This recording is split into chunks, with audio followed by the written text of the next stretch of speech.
chegou a aconselhar que levasse comunidades pobres para morarem em pântanos, para que elas morressem. Mas aí a engenharia de alimentos, ela simplesmente negou tudo isso, que provou que tem alimento para todo mundo, entendeu? Daí agora, eles, como é de algumas décadas para cá, eles ressuscitaram a teoria malthusiana e disseram o seguinte: não, o que a gente não quer de fato é dividir o dinheiro com todo mundo. Então vamos reduzir a população mundial, e a maneira de fazer isso é injetar inibidores de produtividade, de produção humana em vacinas. Tem diversas denúncias sobre isso, e a ideia sempre foi reduzir a humanidade para que só os ricos desfrutassem da riqueza do mundo. E o alvo é o terceiro mundo, sim. Agora, independente de tudo isso, voltando à questão da organização para receber o anticristo, existe uma coisa chamada Irmandade Satânica. A Irmandade Satânica, ela é formada por adoradores de Satanás. Não são aquelas bandas de rock vestidas de preto, não é nada disso. São pessoas que detêm muito poder econômico, não necessariamente poder político, mas muito poder econômico, que se reúnem, né, regularmente para adorar Satanás. Já tem reportagens sobre isso. E essas pessoas estão preparando o mundo, do ponto de vista econômico, do ponto de vista político, para receber o anticristo.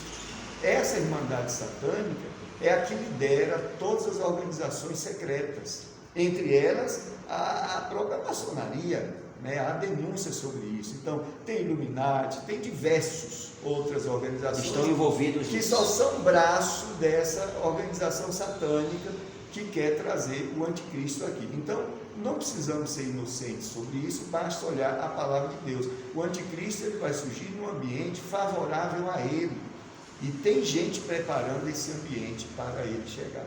Independente do que o ator disse, ele pode estar falando uma verdade dele ou não, da experiência dele, mas independente do que ele diz, há sim essa intenção, e isso se justifica com o cumprimento da palavra de Deus. Pastor Delson, essa preocupação, ela vem mais de quem, por exemplo, lê a Bíblia, conhece a palavra de Deus. É por isso que muitos formadores de opiniões falaram assim: como é que um homem como Carlos Villagrán, o ex-ator do Chaves, o Kiko e tal, faz um comentário como esse?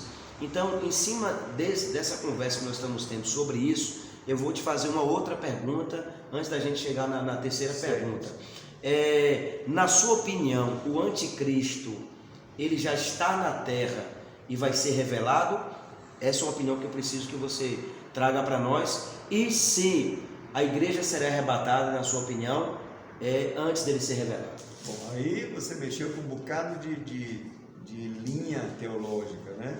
Bom, a minha opinião, fica difícil a gente opinar sobre essa questão dos tempos, mas uma coisa que é certa é que o espírito do anticristo já está no mundo. Desde os tempos bíblicos, surgiu Cristo, surgiu o espírito do anticristo. O espírito do anticristo aí é uma regência das trevas contra tudo que se refere a Cristo.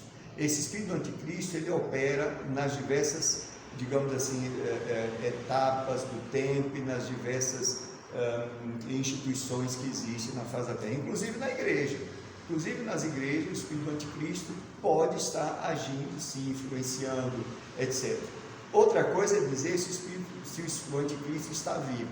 Eu desconfio que sim, por conta dos sinais. Essa é a questão. Mas não quer dizer que eu estou certo. Se, por exemplo, se coronavírus for uma daquelas pestes do texto de Lucas, que Jesus se refere, é um texto de alguns versículos da profecia, das últimas profecias de Jesus, se de fato coronavírus está ali dentro, então coronavírus é o iniciozinho das últimas dores. Observe, se em sequência surgirem eventos nos céus, por exemplo, que está no mesmo versículo, então realmente estamos diante do fim. Isso significa que o anticristo pode estar vivo, sim. Tá? Já não... Pode estar já sendo trabalhado, né? Digamos, Irmandade Satânica já deve se reunir com ele. Então, se estivermos realmente no tempo do fim. Mas se não estiver no tempo do fim, ele ainda pode vir a nascer. Então, é isso que eu estou dizendo, fica difícil você definir, porque a profecia você só tem certeza dela quando ela de fato está acontecendo. Eu acho que essa pandemia, assim como o dengue, né? A dengue também está matando muito mais do que o coronavírus. Então é hipocrisia a gente achar que a pandemia, só ela é uma daquelas pestes que Jesus se referiu. Mas, se esse último evento faz parte dessa última profecia, coisa pior virá sobre a terra nos próximos dias. Eu espero que não. Mas se vier, glória a Deus por isso, que sua palavra seja cumprida. Então, se realmente estamos nesse iniciozinho das dores, eu imagino que é um momento propício do anticristo surgir. Tá? Se a igreja vai ser arrebatada antes do seu surgimento, ou depois, ou durante, isso é uma outra questão teológica, né? Porque aí as teologias se dividem, se a igreja vai ser arrebatada antes, durante ou depois, tá? Nós somos numa linha armeniana, né, da Assembleia de Deus, que acha que a igreja vai ser arrebatada antes da grande tribulação. A grande tribulação é um período que Deus lançará as taças da sua ira sobre a terra, durante o período, digamos assim, do império do anticristo. E nós entendemos que a igreja, ela não vai sofrer essa ira de Deus. Não quer dizer que a igreja não passe por um período mais ferrenho de tribulação próximo ao seu arrebatamento. E não quer dizer que a igreja, antes de ser arrebatada, não veja o anticristo assumindo o poder.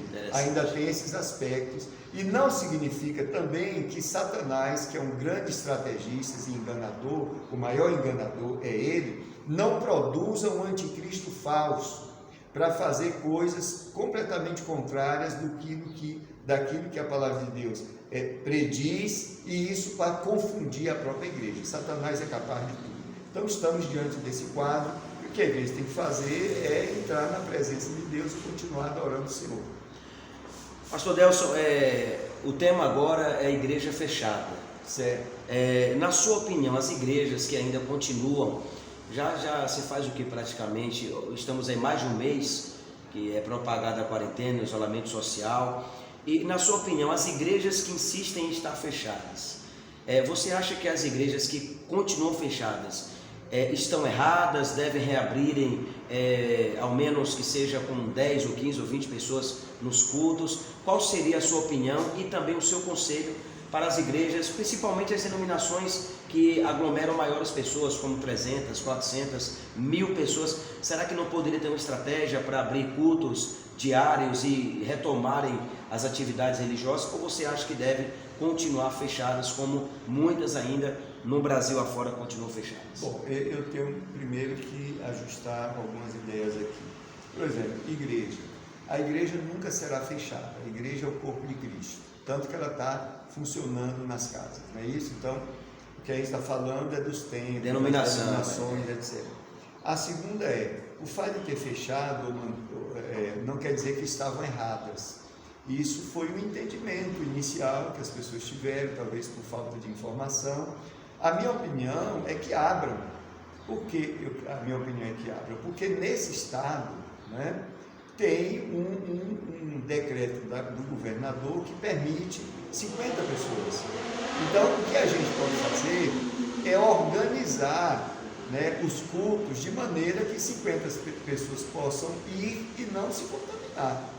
Nós temos uma igreja, a Assembleia de Deus, que é uma igreja que tem um templo grande.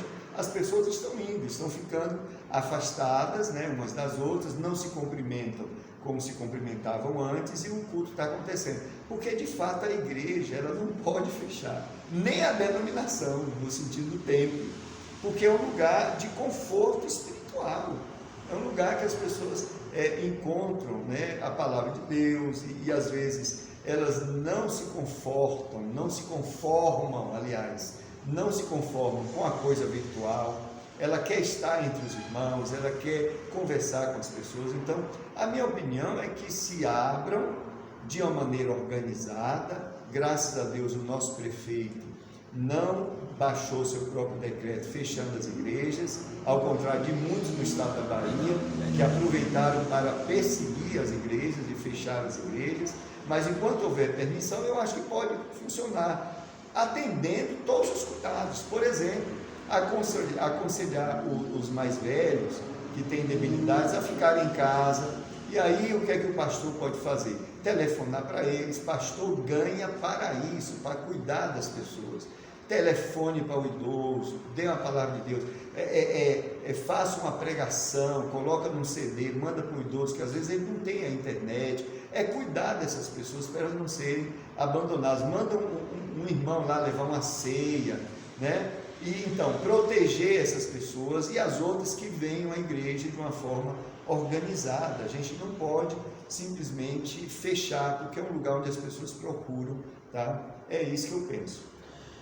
Está se falando muito, a nossa última pergunta agora, está se falando muito em desvio de dinheiro público, já em meio a essa pandemia, né? Como alguns noticiários já vêm falando aí, que o governo vem liberando dinheiro para dar um suporte às pessoas necessitadas nesse período de crise, e já se fala em desvio de dinheiro e até mesmo em articulação para poder trazer algum mal para o governo do presidente.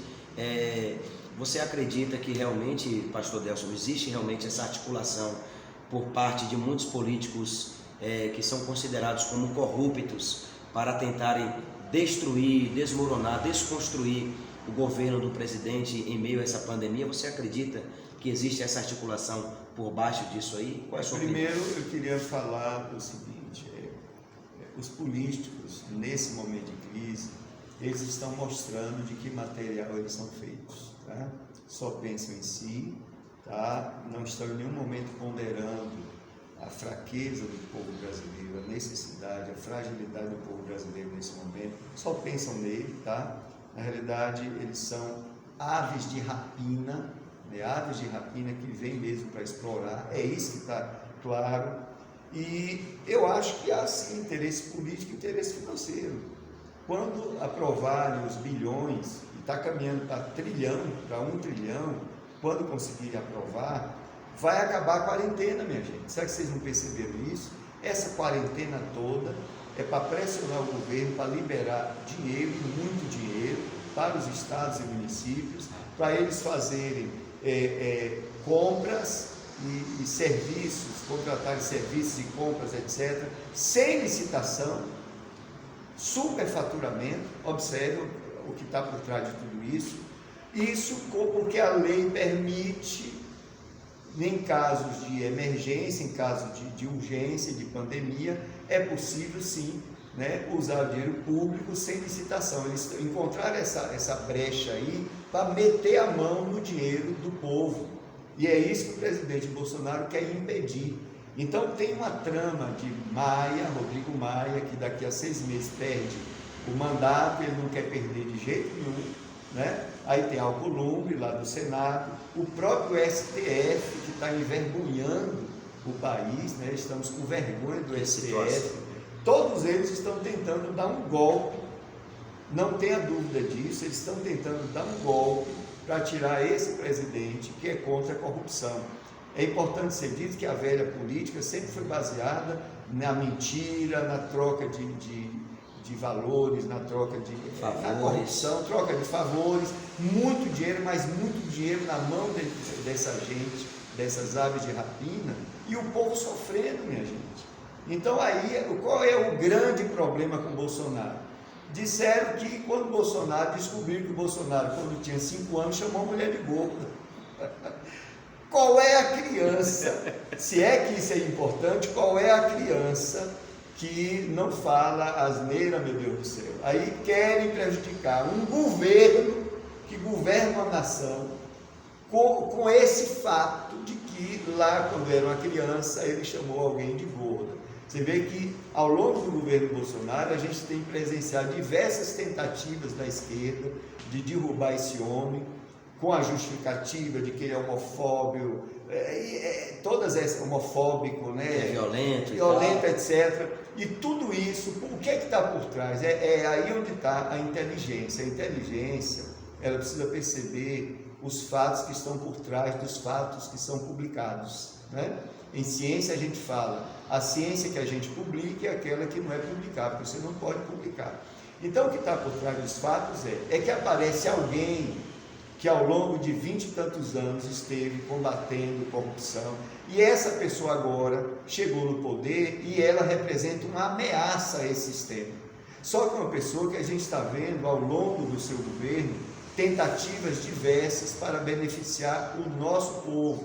O próprio Rodrigo Maia tem engavetado diversos projetos que o presidente encaminha para bem do povo. Ele simplesmente engaveta porque não é do interesse dele. Eles querem destruir esse homem porque não querem que a corrupção acabe. Então estão tentando encontrar qualquer coisa, estão tentando encontrar agora, por causa desse evento com o Moro, para culpá-lo, né, para culpá-lo de crimes, de responsabilidade, para tentar montar um impeachment do presidente. Eu só quero dizer o seguinte: se ele cair, todos nós vamos cair juntos, porque toda aquela construção vai se acabar e a velha política vai voltar e vamos de novo entrar no mundo da corrupção. Ele não é um santo, não é um Messias, mas é o que melhor nós temos no momento nessa política aí, ok? Então é isso que eu penso. Lamentavelmente nós estamos diante de canalhas que não pensam na nação, sempre pensaram neles mesmos. Pastor Antônio Décio, eu quero agradecer mais uma vez pela sua participação. Beleza. Muito produtiva. Okay, e você largou, abriu o verbo aí. Deus abençoe, muito obrigado a vocês. Até o nosso próximo encontro. Paz do Senhor.